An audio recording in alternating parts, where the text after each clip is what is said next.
করতে পারি যে এই নামে আমার অ্যাড অ্যাকাউন্ট আছে। এখন সমস্যা কোথায় হবে? আমার ফেসবুক বিজনেস প্রোফাইল আছে জমিনের নামে, তার আন্ডারে পেজ দেওয়া আছে কিনবো, আর অ্যাডস অ্যাকাউন্ট দেওয়া আছে ধরেন আমি তিনটাই তো একই বংশের নাকি? ফেসবুক বিজনেস প্রোফাইলের নাম হচ্ছে জরিনা, ফেসবুক পেজটার নাম হচ্ছে কিনবো আমি, ওরই আন্ডারে। আবার এরই আন্ডারে ফেসবুক অ্যাডস অ্যাকাউন্ট হচ্ছে বিজনেস। এখন আমি যখন অ্যাড রান করতে গেলাম, ফেসবুক প্রোফাইল ধরাইছি জরিনা, তারপর পেজ ধরাইছি হচ্ছে কিনবো, সবই ঠিক আছে, কিন্তু অ্যাডস অ্যাকাউন্টের ধরাইছি আমি লোকেরা না বিক্রি করে ধরাই দিতে কি হবে? ঠিক আছে, তো এগুলা যদি মনে না থাকে ভাবনা করে অ্যাড ক্যাম্পেইন করো, অ্যাড ক্যাম্পেইন করো, বুঝলে? অ্যাড ক্যাম্পেইন করো, অন্য তোমাদের অ্যাড ক্যাম্পেইন করো। হ্যাঁ, তখন কি করে এই যে পেজটা আছে এই অ্যাডস অ্যাকাউন্ট, এই বিজনেস প্রোফাইল অ্যাকাউন্টটা অ্যাক্সেসটাকে দিয়ে দেয়। ঠিক আছে, এটা আমি এটার নাম দিলাম জরিনা। ঠিক আছে, সিএমটি কত থাকবে? অর্থাৎ বাংলাদেশে যায়, তাহলে আমাদের যে সিএমটি আছে সেটাই আমাদের এখানে বসাই দিতে হবে, অর্থাৎ সিএমটি প্লাস 6 ঢাকা। আবার আমেরিকায় যখন করতে যাবে তখন কি হবে? CMT minus 6 USA Canada.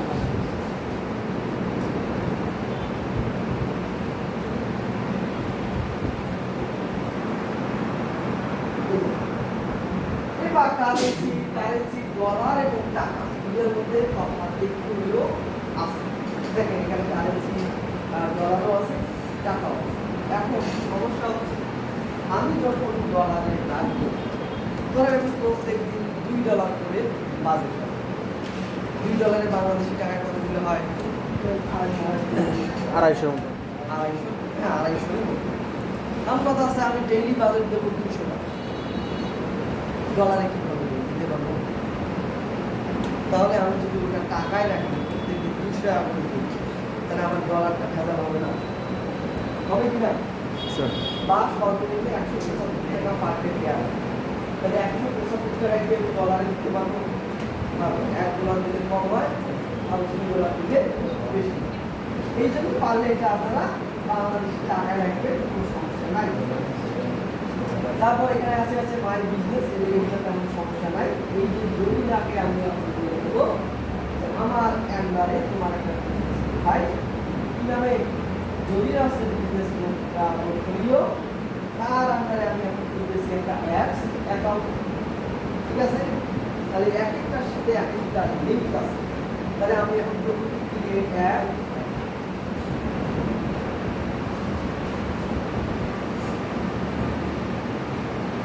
ঠিক আছে, তারপর আমি পেমেন্ট পরে তাহলে দেখেন আমি ওই জরিনা আমার হচ্ছে বিজনেস পোর্টফোলিও, তার আন্ডারে আমি একটা পেজ অ্যাড করছি, আবার সেই পেজের আন্ডারে একটা কি করলাম? অ্যাডস অ্যাকাউন্ট খুলে দিলাম। এখন আমরা যদি অ্যাডস ম্যানেজারে যাই, একটু কাজ বাড়তেছে, সেটা হচ্ছে তার আগে আমি অ্যাডস ম্যানেজার এখানে যাই। এটা আমাদের মোটামুটি সবাই পরিচিত।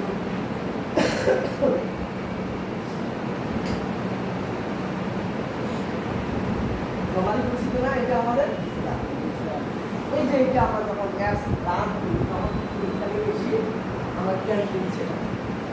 এখন যখন আমি অ্যাডস বানাবো, অর্থাৎ অ্যাড বিজ্ঞাপনের জন্য অ্যাড সেটা করবো, এই যে দেখুন করে আছে না, এইখানে আমাকে কি করতে হবে? কি নামে অ্যাডস অ্যাকাউন্ট করছি?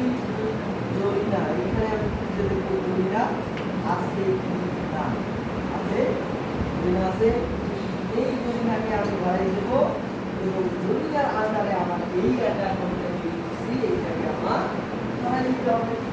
বাস, এখন যদি আমি এটাকে বিজ্ঞাপন দান করি তাহলে আমার কোনো সমস্যা হবে? এই ভুলগুলা ভুল করেও করা যাবে। ঠিক আছে, আমরা চলে যাবো যে আগের পেজে যেখানে আমরা ছিলাম এখন ওই যে আমাদেরকে কি করতে হবে, আমরা একটা ওয়েবসাইট বানাইছি না, ওয়েবসাইটটা এখানে অ্যাড করব। ঠিক আছে, আর ওয়েবসাইটটা আমরা অ্যাড করবো কিভাবে, আমরা একটু যদি নিচে চলে যাই,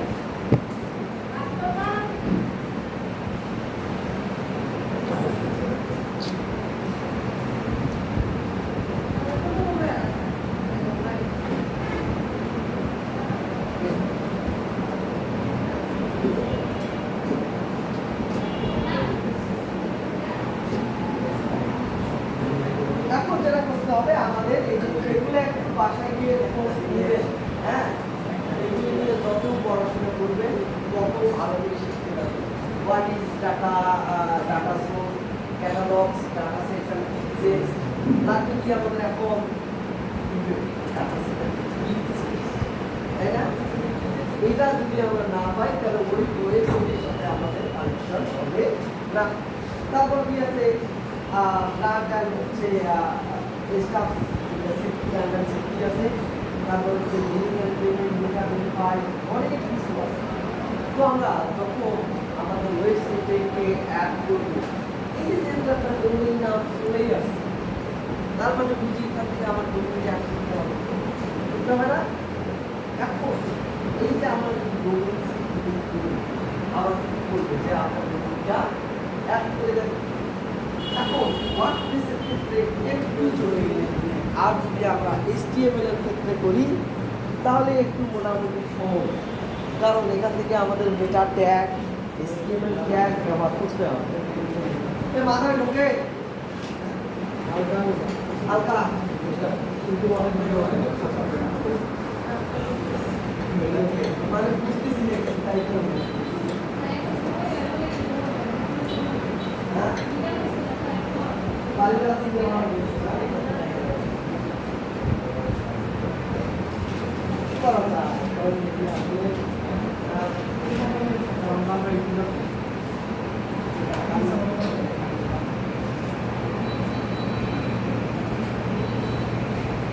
pasal digital lab.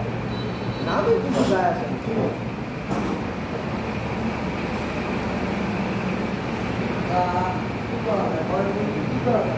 আমার মুক্তিটা এটা শিখতেই হবে, উপায় নাই।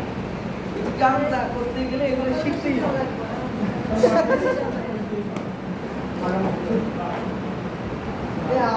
আপনারা কয়টা ক্লাস পাবেন? মানে এত ভালো হয় এটার মধ্যে তো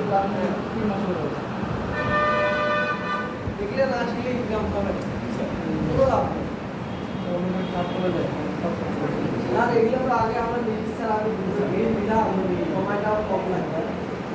এখন হয়ে গেছে অনেক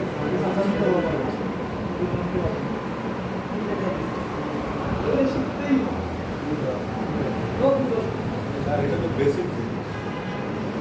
বেসিক আপনার এটাকে পরেরটাই টাইম মাথার মধ্যে যায়।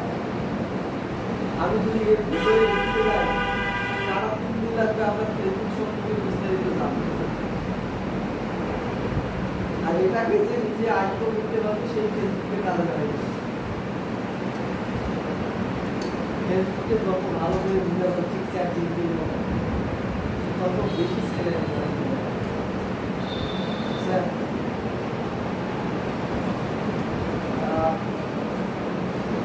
আচ্ছা একটা কাজ করা পুরাতন যে ডাটা সেট আইডি বা পিকচার সেটআপের যে ভিডিওগুলো আছে যদি আমি খুঁজে পাই আমি দিয়ে দেবো, না পেলে কিছু না পাবেন কি আমি তো নিজে ফাইল ম্যানেজ করে রাখতে আমাদের আপনি ফাইল থাকে সেখান থেকে নিয়ে আমাকে না প্রথমে একটু হবে অবসর মনে হবে না, কিন্তু জিনিসগুলো যদি 2-3 বার দেখা যায় তাহলে মোটামুটি হয়ে যাবে। আমি আরেকটু রিপিট করি আপনাদের, যেটা হচ্ছে প্রথমে আমাদের কি করতে হয়, একটা বিজনেস পোর্টফোলিও অ্যাকাউন্ট খুলে নিতে হয়।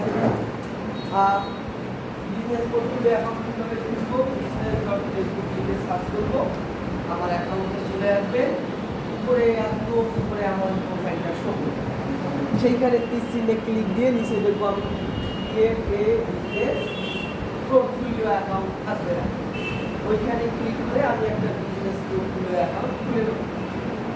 এখন বিজনেস পোর্টফোলিও অ্যাকাউন্ট যখন খুলবো, সেই বিজনেস পোর্টফোলিও অ্যাকাউন্টের আন্ডারে একটা ফেসবুক পেজ দিতে হবে না? তা আমি কি করবো, সেই বিজনেস পোর্টফোলিও অ্যাকাউন্টের আন্ডারে একটা পেজ ধরাই দেবো। যদি ধরাই দিতে না পারি, একটা ফেসবুক পেজ আমি তৈরি করে ধরাই দেবো। এখন ওই যে আমি ফেসবুক পেজটা খুললাম, সেই ফেসবুক পেজের আন্ডারে আমাকে একটা অ্যাড অ্যাকাউন্ট খুলে দিতে হবে। ঠিক আছে?